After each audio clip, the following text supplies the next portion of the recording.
कक्षा 8 के विद्यार्थियों, शुभ प्रभात। हमारा टॉपिक चल रहा था पहली प्रश्नावली परिमेय संख्याएं। परिमेय संख्याओं में हम लोग बात कर रहे थे परिमेय संख्याओं के गुणधर्म। इसमें हमने संवृत गुणधर्म पढ़ा था, क्लोज प्रॉपर्टी बोलते हैं इसको। क्रम विनिमयता गुणधर्म पढ़ा था।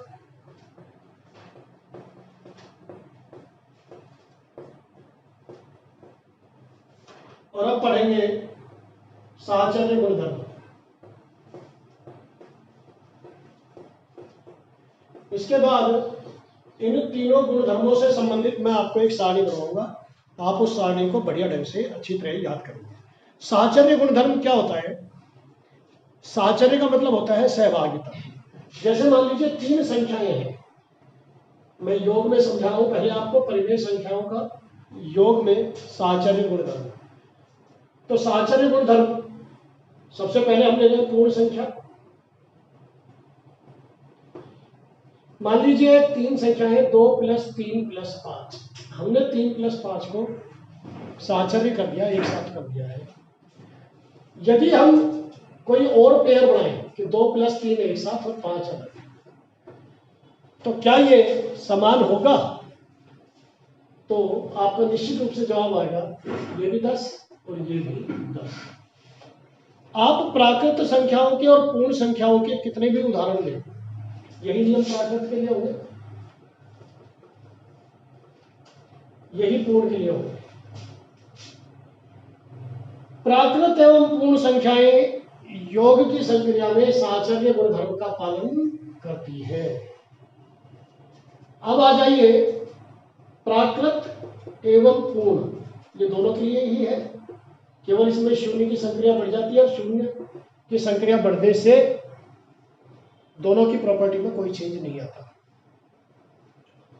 मान लीजिए 5 - 3 - 2 ऐसा है।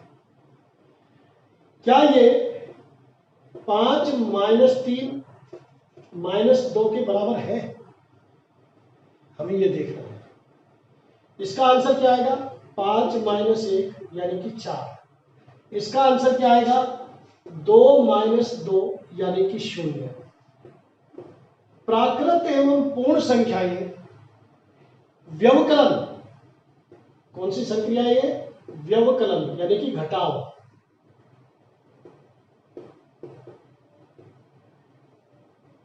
जोड़ में तो साहचर्य गुणधर्म का पालन करती है, लेकिन घटाव में साहचर्य गुणधर्म का पालन नहीं करती है। गुणा में देखिए, इसमें आप 0 से भी कर सकते हैं संक्रिया पूर्ण को चेक करने के लिए, तो यही आंसर आएगा। गुणा में 2 × 3 × 4, 3 को 4 से गुणा करो 12, आंसर आया 24। क्या ये 2 × 4 × 3 है? कोई सा भी ग्रुप बना सकते हैं। साहचर्य का मतलब जो सहभागिता है, साहचर्यता है, वो किसी भी संख्या की किसी के साथ हो सकती है। ये होता है 24 और निश्चित। चलो आपको एक शून्य की संख्या का सिखाता हूँ। 2 × 5 × 0 पूर्ण संख्या नहीं है। 5 दूनी 10, क्या उत्तर आया? 0। और 0 × 5 × 2, 0 × 2 × 5 ऐसा करेंगे तो भी 0 ही आएगा। तो गुणन की क्रिया में, गुणा की क्रिया में पूर्ण संख्याएं एवं प्राकृत संख्याएं साहचर्य गुणधर्म का पालन करती हैं। और भाग में, विभाजन में देखिए 2/3/5, 3 और 4 संख्याओं का ये कराने से पहले आपको मैं एक इंपॉर्टेंट बात करा रहा हूं। 8वीं के सभी बच्चे देखें। 2 में 3 का भाग दो, 5 का भाग दो। इसको कैसे हल करेंगे, इसको बहुत अच्छी तरह सीख लें। आपको 3 संख्याओं के भाग में यह ज्ञान होना चाहिए कि कौन सी संख्या अकेली है। मान लीजिए 2 अकेला है, तो इसके बेटे में लगाइए 1। और 3/5 भिन्न रूप में। तो इसको हल करेंगे तो क्या होगा, संक्रियाएं हमेशा गुणन में होती है, भाग में नहीं होती है। 5/3 हो जाएगा, तो 5 दूनी 10/3 उत्तर आएगा। और यदि 2/3 भिन्न रूप में है और 5 अकेला है तो क्या हो जाएगा, 2/3/5/1। जो संख्या अकेली है उसके बटे में 1 लगा दो, क्योंकि 1 का भाग देने से संख्या के मान में कोई परिवर्तन नहीं होता, लेकिन संक्रिया की दृष्टि से वो आसान हो जाता है। तो 2/3 गुणा 1/5 और यह है 2/15। अगर संख्याएं 4 है, 2/3/5/7, कैसे हल करेंगे, 2/3 जब गुणा का निशान होगा भाग की जगह गुणा करेंगे तो संख्याओं का क्रम बदल जाता है, 7/5, 14/15। इस तरह से 3 संख्याओं के भाग और 4 संख्याओं के भागों को आपको हल करना आना चाहिए। 3 संख्या जहां भी होगी उसको 4 में बढ़ाएंगे, जहां भी 3 संख्या होगी उसको 4 में बढ़ाएंगे और फिर भाग करने के लिए हर का क्रम बदल देंगे, अंश हर हो जाएगा और हर अंश हो जाएगा। अब यह है कि साहचर्य गुणधर्म में क्या जो प्राकृत और पूर्ण संख्याएं हैं वो साहचर्य गुणधर्म का पालन करती है। देखिए 2 अकेला है, 2/3/5, इसको हल करेंगे तो क्या जाएगा, 2/1 गुणा 5/3 अर्थात 10/3। क्रम बदलिए,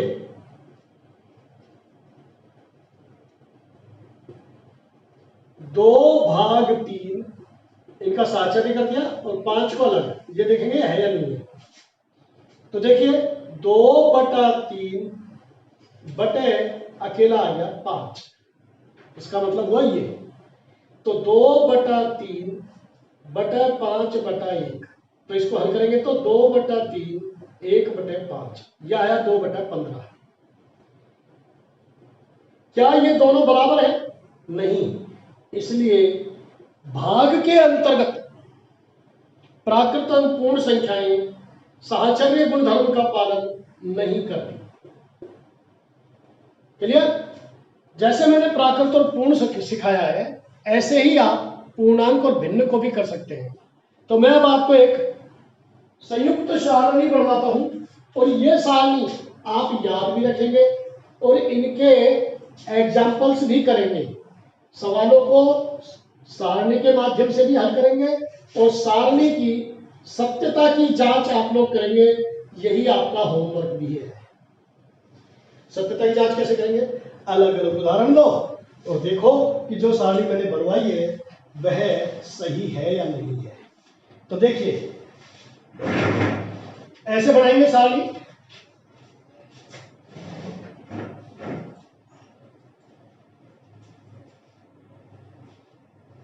सबसे पहले लिखें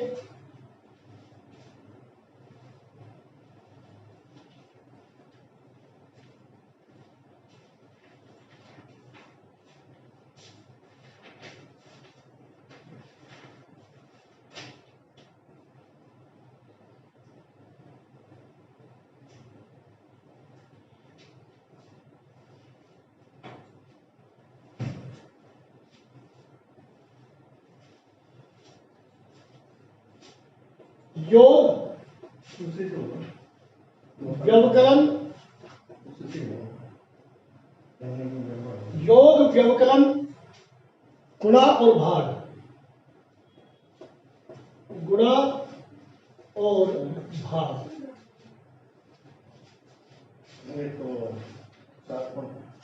और यहां लिखेंगे संख्याएं।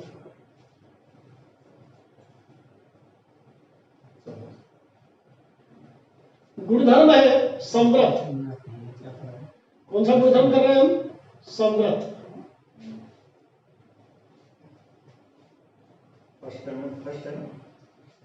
सबसे पहले लेंगे, मैं आपको कह चुका हूं प्राकृत के और पूर्ण के सेम नियम होते हैं, प्राकृत या पूर्ण।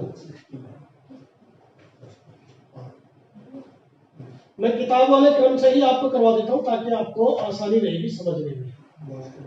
सबसे पहले लीजिए परिमेय संख्या का। परिमेय संख्याएं योग के अंतर्गत समृद्ध है? हाँ, परिमेय संख्याएं योग के अंतर्गत समृद्ध है। व्यवकलन में हाँ, ध्यान देना, परिमेय संख्याएं। गुणा में हाँ और भाग में नहीं। भाग में नहीं का मुख्य कारण मैं आपको बता देता हूं कि जब हम बटे में शून्य रखेंगे तो शून्य से भाजकता का नियम अभी तक परिभाषित नहीं है। पूर्णांक, पूर्णांक संख्याएं योग में हाँ, व्यवकलन में हाँ, गुणा में हाँ और भाग में नहीं, क्योंकि पूर्णांक में शून्य भी आता है, शून्य का भाग डिफाइन नहीं है। पूर्ण संख्याएं, पूर्ण संख्याएं योग में हाँ, चूंकि पूर्ण में ऋणात्मक संख्या नहीं होती इसलिए व्यवकलन में नहीं, गुणा में हाँ और भाग में नहीं। पूर्णांक, सॉरी प्राकृत, प्राकृत बिल्कुल ऐसे ही आएगा, हाँ नहीं, हाँ नहीं। यह हुआ आपका समृद्ध गुणधर्म। ठीक इसी प्रकार से अब क्रम विनिमेयता गुणधर्म का देखिए।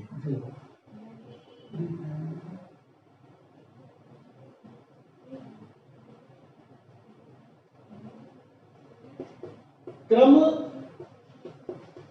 विनिमेयता गुणधर्म, क्रम विनिमेय गुणधर्म।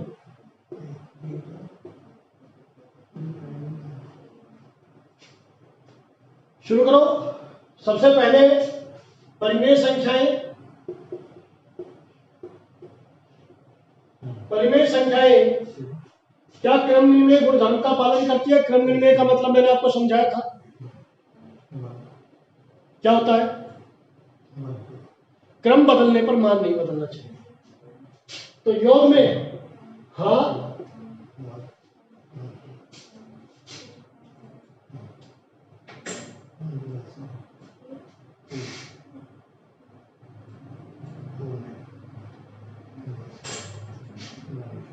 परिमेय संख्याएं योग में हाँ, क्योंकि क्रम बदलेंगे तो कोई फर्क नहीं पड़ेगा। व्यवकलन में नहीं, हाँ और नहीं। पूर्णांक, पूर्णांक संख्याएं क्रम विनिमेयता गुणधर्म का पालन करती है योग में हाँ। घटाव में, घटाव में बताइए करती है या नहीं करती है? नहीं, क्रम बदलने पर मान बदल जाएगा। गुणा में हाँ और भाग में नहीं। पूर्ण संख्याएं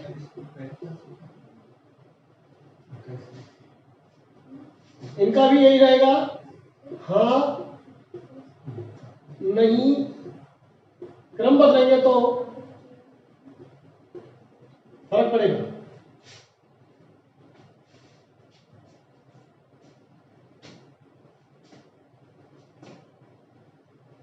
और प्राकृत संख्याएं हाँ नहीं, हाँ नहीं। अंतिम है साहचर्य गुणधर्म।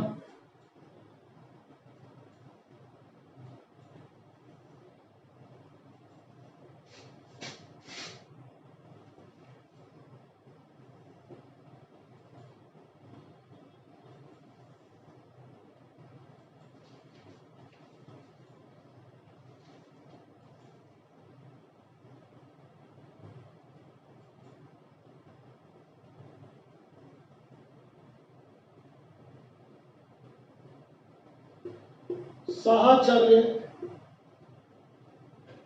गुणधर्म यह आपको देखना है।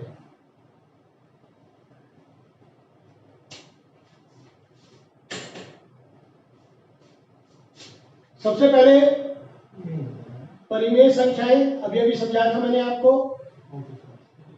इसमें हाँ, व्यवकलन में नहीं, गुणा में हाँ, भाग में नहीं। पूर्णांक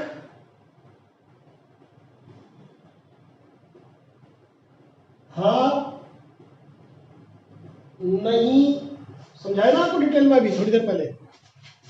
ये सारणी आप लोग बना लें और जांच करें, प्रैक्टिस करें बार बार, सारणी की नहीं, संख्याओं की। पूर्ण संख्याएं साहचर्य गुणधर्म का पालन करती है या नहीं करती, इसका भी आंसर यही रहेगा।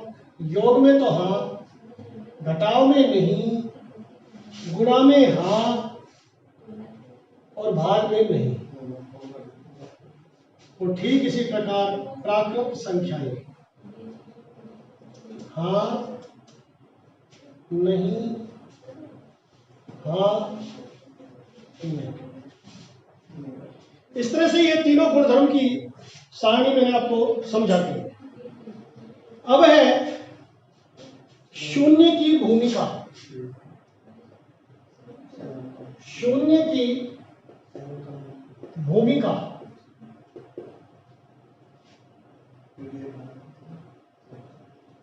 नंबर 1, शून्य ना तो धनात्मक है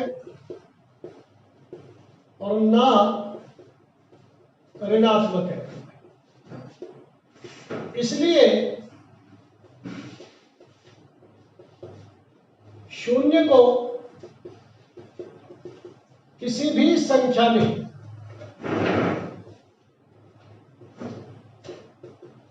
जोड़ने या घटाने पर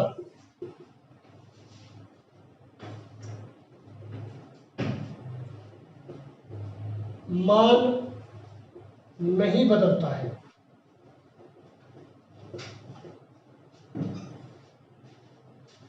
जोड़ने पर या घटाने पर मान नहीं बदलता है। शून्य किसी भी संख्या का मान नहीं बदल सकता यदि शून्य को घटाया जाए या जोड़ा जाए, या अथवा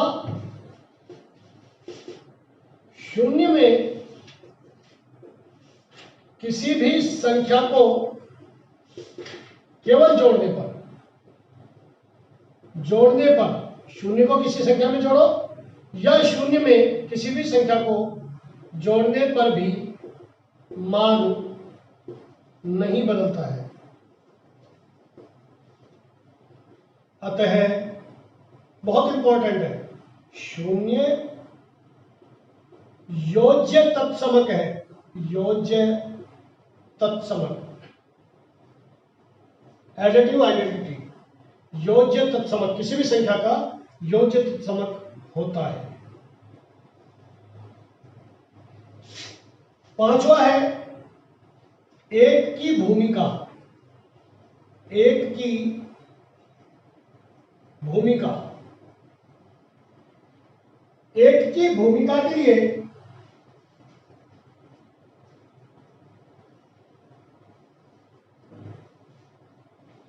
एक से किसी भी संख्या को गुणा करने पर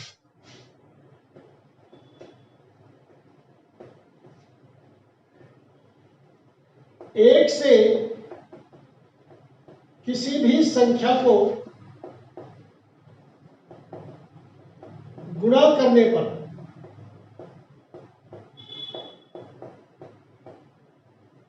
मान अपरिवर्तित रहता है।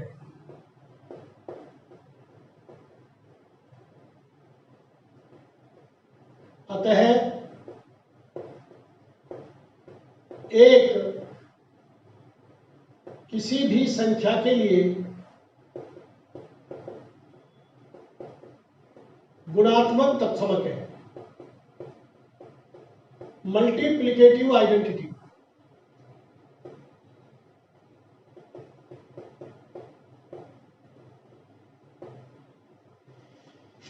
तो क्या ध्यान देना है आपको? आप यहां पर से कंफ्यूजन नहीं है इसलिए घटाने का हटा दो।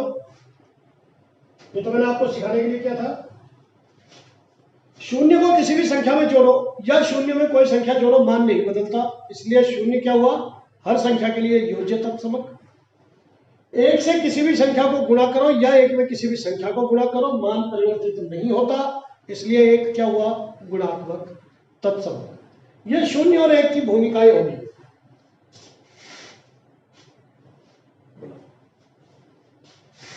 शून्य और एक की भूमिका के बाद अब है योज्य प्रतिलोम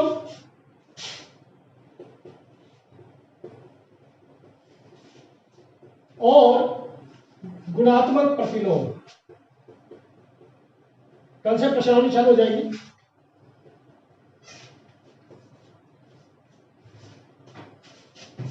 योज्य प्रतिलोम एवं गुणात्मक प्रतिलोम। किसी भी संख्या में हम क्या जोड़े कि शून्य आ जाए, शून्य आना चाहिए और आपको संक्रिया करनी है जोड़ने की, तो आप कहेंगे सर इसका विपरीत चिन्ह। माइनस की संख्या में क्या जोड़े कि शून्य हो जाए, तो जो हमें दी गई संख्या है उसका विपरीत चिन्ह। तो जो संख्या हमें दी गई है, जो संख्या हमें दी गई है उसका विपरीत चिन्ह उसका योज्य प्रतिलोम होता है। दी गई संख्या का, दी गई संख्या का विपरीत चिन्ह जिसे जोड़ने पर मान शून्य प्राप्त हो, योज्य प्रतिलोम कहलाता है।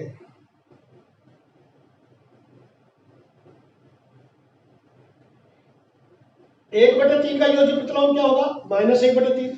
-5 का योज्य प्रतिलोम क्या होगा, +5। इस तरह से आज का टॉपिक अपना यही समाप्त हुआ। कल एक छोटे से टॉपिक बता करके आपको और प्रश्नावली चालू कराएंगे। धन्यवाद।